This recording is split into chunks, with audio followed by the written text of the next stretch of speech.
आणि त्यातनं इथले जे युवा आहेत त्या युवांच्या डोक्यामध्ये व्यवस्थेच्या विरुद्ध संभ्रम निर्माण करण्यात आला।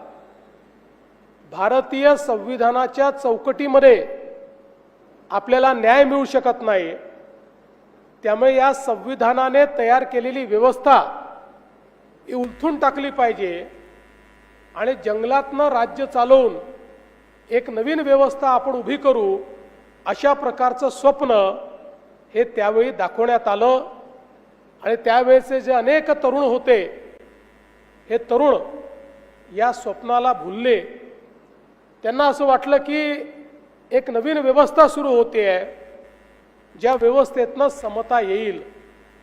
त्यांना याची कल्पना नव्हती की समता जर येऊ शकते तर ती केवळ भारतरत्न डॉक्टर बाबासाहेब आंबेडकर यांनी लिहिलेल्या संविधानातूनच येऊ शकते। याची कल्पना त्यांना नसल्यामुळे मोठ्या प्रमाणात अनेक आमचे तरुण आणि विशेषतः आमच्या आदिवासी समाजातले अनेक युवक आणि युवती हे या माओवादी चळवळीच्या नादी लागले। हातामध्ये बंदुका आल्या, मोठी स्वप्न होती, पण हळूहळू सगळ्या स्वप्नांचा खरा चेहरा हा समोर यायला लागला। आज खरं म्हणजे आपण सोनू उर्फ भूपती यांचं आत्मसमर्पण या ठिकाणी घेतलेलं आहे।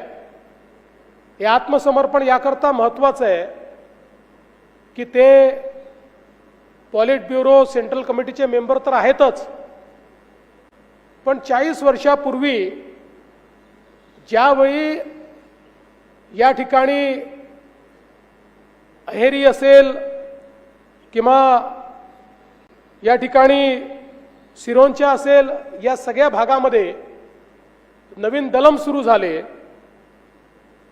त्यावेळी त्या दलमची सुरुवात करणारे, त्याला बौद्धिक आणि सर्व प्रकारचे लॉजिस्टिक देणारे अशा प्रकारचे हे भूपती होते। आणि त्यांचे बंधू हे देखील त्याच्यामध्ये होते। आणि मग हळूहळू मगाशी ज्याचा उल्लेख झाला